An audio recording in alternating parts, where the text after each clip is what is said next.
नमस्कार मित्रों, स्वागत है तमारू आजना एक नवा विडियोनी अंदर।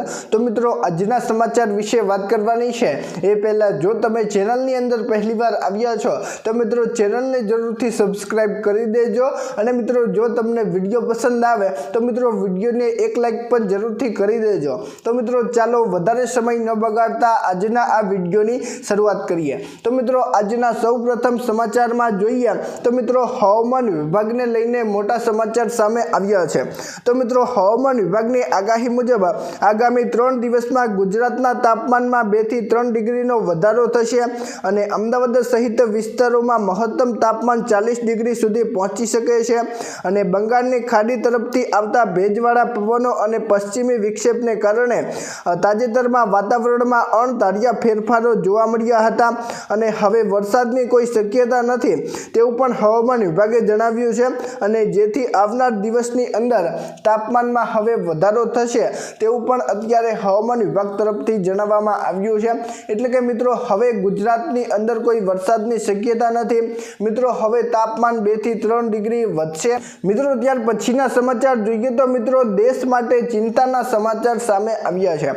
तो मित्रों आज रोज आखा देश माटे चिंताना समाचार सामे आव्या छे।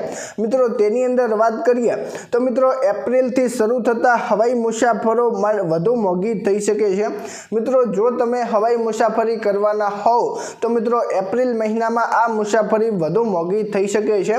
મિત્રો તેની અંદર વાત કરીએ કારણ કે મિત્રો એરલાઇન્સના ઈંધણના ભાવ વધી રહ્યા છે અને ભાડાની મર્યાદા હટાવવાના પ્રતિબંધમાં ભાડામાં ફેરફાર સરકાર કરી રહી છે અને ઈંધણના વધતા ખર્ચને કારણે એરલાઇન્સે સર્ચવાળો વસૂલવાનું શરૂ કર્યું છે અને મિત્રો હવે ભાડાની અંદર વધારો કરી દેવામાં આવશે અને આ વધારાથી ઉનાળાની ઋતુ દરમિયાન મુસાફરીની માંગ પર અસર થવાની છે અને એરલાઇન્સ તેમના વધતા ખર્ચનો બોજ હવે મુસાફરો પર નાખશે તેવું અત્યારે કહેવામાં આવ્યું છે। એટલે કે મિત્રો સીધો અર્થ એ છે કે હવે જો તમે એરલાઇન્સની અંદર મુસાફરી કરવાના હોવ અથવા કરી રહ્યા હોવ તો મિત્રો એપ્રિલ મહિના એપ્રિલ 1 2026 થી મિત્રો હવાઈ મુસાફરી હવે મોંઘી થવા માટે જઈ રહી છે તેવું અત્યારે સાંભળવા મળ્યું છે। એટલે કે મિત્રો જો તમે હવે હવાઈ મુસાફરી કરવાના હોવ તો મિત્રો હવે તમને મુસાફરી કરવી મોંઘી પડશે તેવું અત્યારે સાંભળવા મળ્યું છે।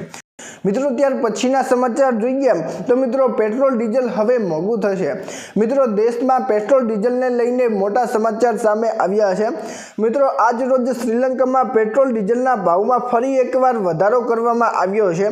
मित्रों फक्त 2 अठवाडियामां बीजो वधारो छे। मित्रों पेट्रोलनी भावनी वात करीए तो मित्रों श्रीलंका में 398 रुपया अने मित्रों अगाऊ 317 रुपया हता, परंतु मित्रों आज श्रीलंका में पेट्रोलनो भाव 398 रुपये प्रति लीटर है।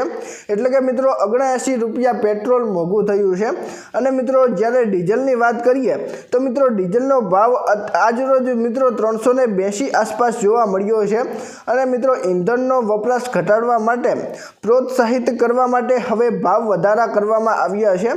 मित्रों देशना राष्ट्रपतिए जणाव्युं छे के मध्य पूर्वमां चाली रहेला संघर्षोनी असर हवे तेल पुरवठा पर पड़ी रही छे अने मित्रों आवनार समयनी अंदर हवे गुजरात और मित्रों अन्य राज्यों की अंदर पण हवे पेट्रोल डीजलना भाव वधशे तेवुं अत्यारे कहेवामां आव्युं छे। कारण के मित्रों श्रीलंकानी अंदर मित्रों पेट्रोल डीजलनो भाव वध्यो छे तो मित्रों हवे गुजरात और मित्रों अन्य राज्यों की अंदर पण हवे पेट्रोल डीजलना भाव वधशे तेवुं अत्यारे कहेवामां आवी रह्युं छे। मित्रों त्यार पछीना समाचार जोईए तो मित्रों गुजरातना पेट्रोल पंप बंध देखाया। तो मित्रों आज रोज गुजरातना केटलाक पेट्रोल पंप बंध देखाया छे। मित्रों तेनी अंदर बात करिए तो मित्रों मिडल ईस्ट में चाली रहेल युद्धनी असर हवे गुजरात पर पड़ी है। मित्रों ईंधणनो पूरतो स्टॉक न होवाने कारणे गुजरात में पेट्रोल पंप बंद करवानी फरज पड़ी है।